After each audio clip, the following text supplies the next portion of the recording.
So today I'm going to talk about guilt and shame and beliefs around worth and what I deserve, right? Because if you're somebody who has done a lot of healing work, has changed your consciousness, has devoted much of your life to transformation, but you haven't seen results in the physical world, right? If it's true, and it is, that the screen of our life is a reflection of our consciousness, why then, with all the change and transformation, would one not be receiving blessings or shifts in their reality? And the answer is that you don't believe you deserve it. You don't believe you deserve it. You don't believe you should be happy. You don't believe you deserve to be happy. So here's a really quick way of fact checking me on this one. I want you to close your eyes and I want you to say, I deserve unlimited happiness. I deserve unlimited abundance. Now, where inside of you did you feel like a hook or a punch in the gut? What part of you revolted against that idea? That's the part I'm talking to. Because even though, we hear so much about just change your frequency in the present moment. And yes, I'm going to speak to that because actually that is really at the end of the day the truth, right? If you were to stop every 15 minutes, half an hour, put your hand on your heart and say thank you for anything, or just thank you to the universe and feel a sense of happiness for being alive, that in and of itself would heal your mind and would change your reality, would allow more into your life, allow more energy to flow into your vessel, into your psychological vessel, into your physical vessel, more health, more life force, more financial abundance. But we all hear these things, and why don't we do them? Because again, we don't believe we deserve the happiness. So if you're trying hard and you're not getting results, it's because you don't believe you deserve it. So how do you change your belief? How do you change anything? Well, step one is that you want to. I desire to change. I desire to change my belief system about what I deserve. I want to know that I deserve happiness, that I deserve joy, that I deserve a beautiful relationship. I want to know that I deserve that. As soon as you sincerely declare a statement of desire, right? Speaking out to the universe, saying, make me a vehicle that can allow, that can perceive that in my life. Make me the person that can allow that into my life. And becoming that person is about changing what you believe you deserve. So first step is that you want to change your belief.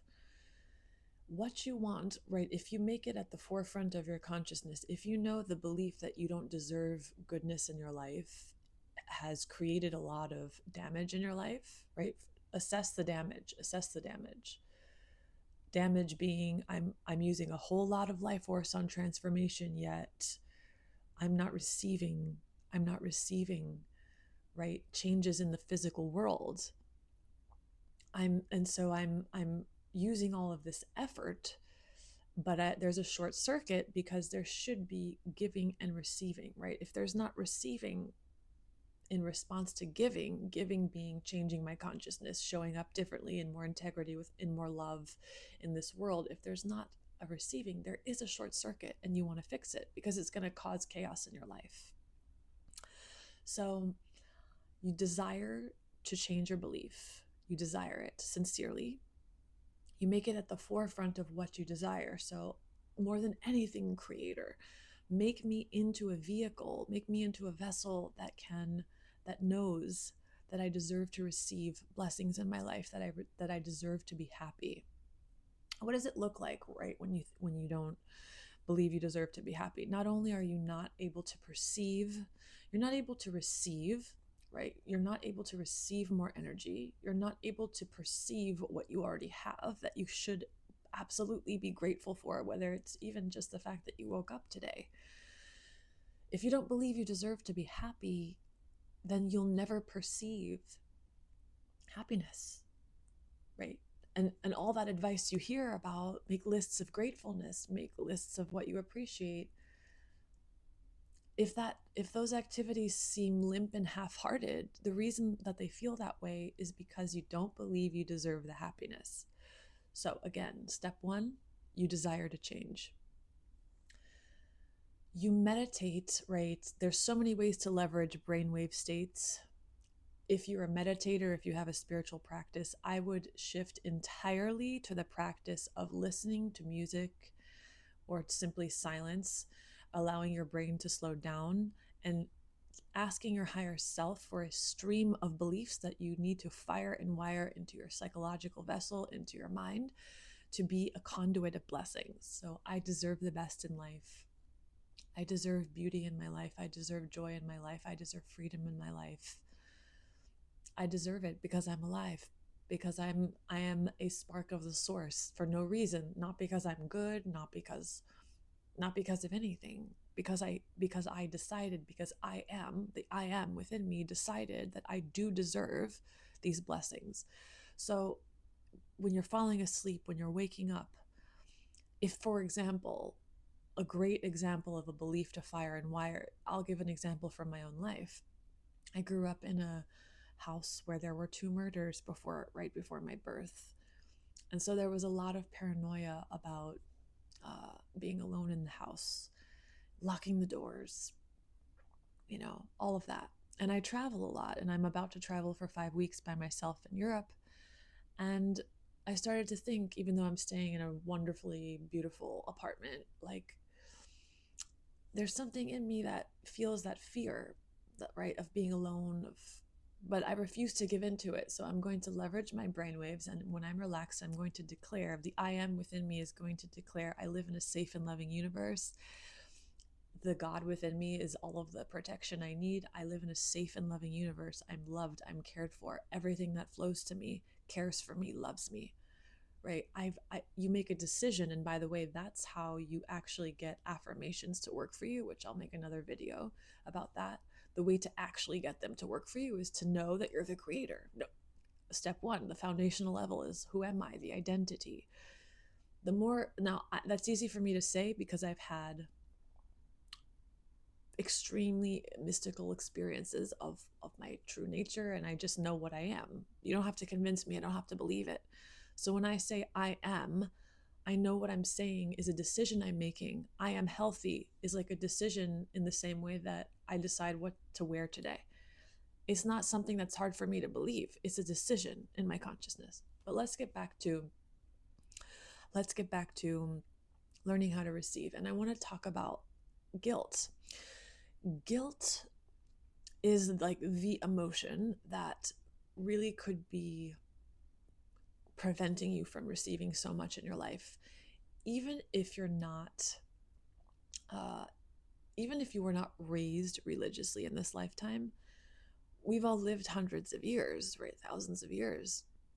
We all have religious conditioning. We're all influenced in the web, in the fabric of reality, by guilty conditioning from religion. So an exercise that would help you and help clear energy out of your aura is to take a piece of paper and get into the column of light, right? Column of light being, feel your heart, expand a tube of light to outside your shoulders, have it go up as far as it can go, and really be in conscious communion with your soul. My soul knows all answers. And I want you to write on a piece of paper, I do not deserve to be happy because I was part of horrific scientific experiments during a genocide, because I slipped arsenic into his drink 150 years ago. I'm telling you, right? These things, past life guilt is real. The guilt itself is present tense, but you might not understand consciously why you have so much guilt. Religious conditioning, religious guilt is so real from other lifetimes, because consciousness is not about, our birth and our death. It's about all the impressions that we have in our consciousness from all of our lives. And so You might have been religiously conditioned to believe, and this is so across the board what I see when I work with people. I'm like a surgeon of the subconscious mind. When I do surgery on people, I see so often, I'm a terrible person. I'm disgusting. I'm a terrible person. God hates women. I'm a woman. You know, if you were a woman in a religious coven or in some religious place and you were raped by the priest, and what are you going to believe about yourself? Well, my innocence is a problem. So therefore, innocence is not an option for me. I'm going to be tough. I'm going to be a narcissist, right? Being female is clearly a problem because all it gets me is trouble. So I'm going to turn on my male energy, and under no conditions will I allow myself to relax into my feminine energy, right? Maybe if you were abused a lot as children in past lives, then you would swing the other way and you would get revenge on men, on women, on your perpetrator. And then if you were raised religiously, right, you have a very guilty conscience, so you might have died with a lot of guilt. So that's a long story, but look, if you write on a piece of paper, I do not deserve to be happy because, see what comes out of your channel. Tell yourself that you really want to know, that you really want to know, not because it's important what you did. It's important to understand the weight that you're carrying inside of you, because we could talk about presence and dissolving the pain body and just be present with everything, and eventually it will transform and alchemize. But what I see with people is that there's a stubborn refusal to let go of guilt because of perceived sins in their past. Even something like getting an abortion. People, if they were to draw this on a drawing, which is part of the work I do, when you get into the deeper levels of the work, they draw a reminder, right? It's like they draw a reminder in front of them that they did something terrible that they are never allowed to forget. And therefore, they do not deserve happiness. They do not deserve to be treated well. They do not deserve any of the goodness in this reality. So once you get it out on paper and you name it, now it's conscious. When you make something conscious, you can pull it out like a weed. Oh, okay. I've been carrying the weight of some past life experience, some religious conditioning. I've been carrying the weight, and I've been believing that I don't deserve to change. I don't deserve to let this go. I don't deserve to forgive myself. So once you name it and you make it conscious, meditate on self-forgiveness. You've always done the best you could. God, life is God in action. God is just doing, every one of us is in our own process of becoming. Whatever you did in this life or any life was the best you could do with your consciousness, right? Forgiveness is more like of a realization that nothing could have ever been different than it was. But it's also, you need to decide, right? Even intellectually, you can understand that. You need to decide, like, okay, it's time to let go of this now.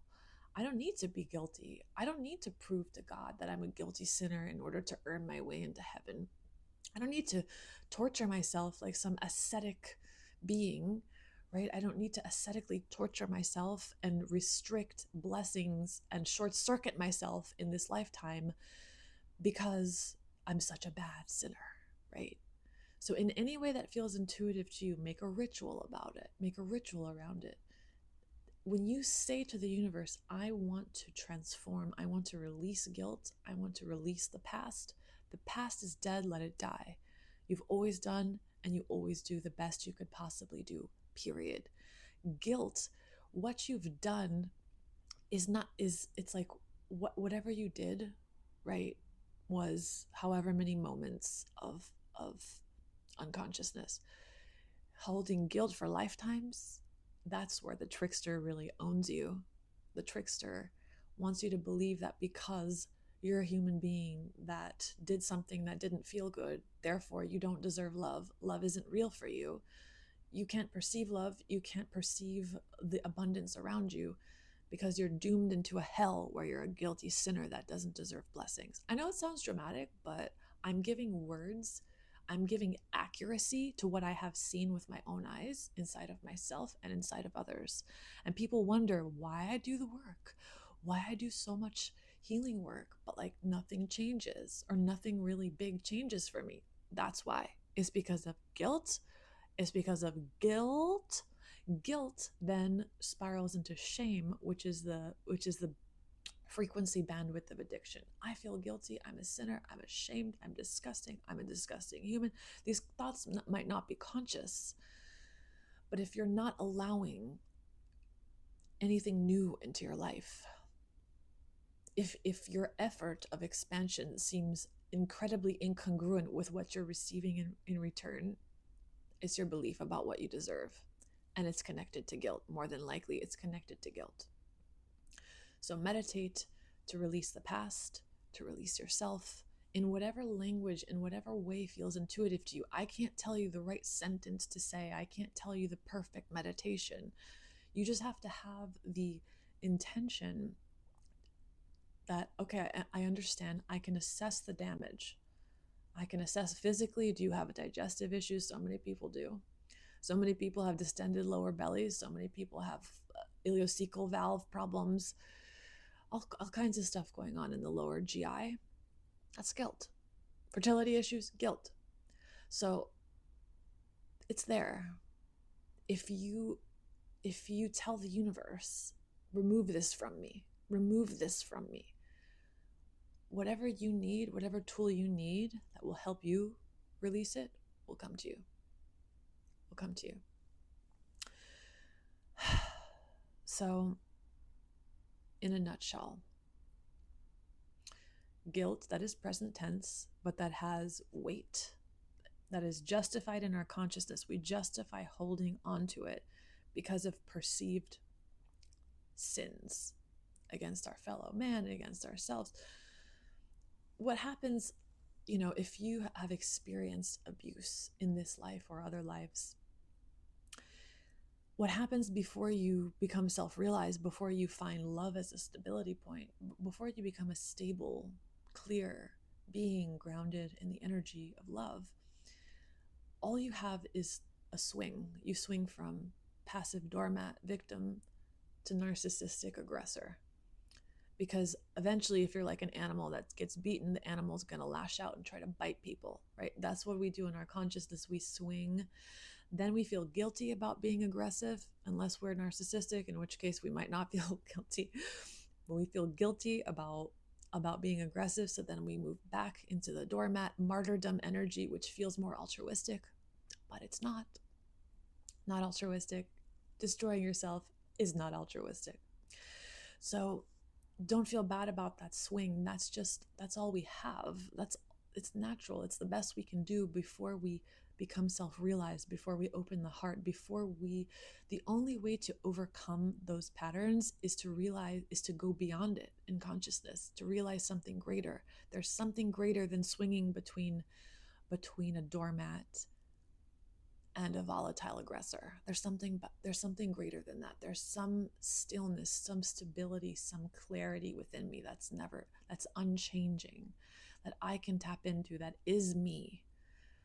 Before we find that, the only thing we can do is the best we can do, which is usually swinging between these unconscious dynamics. So forgive yourself. This is the human condition.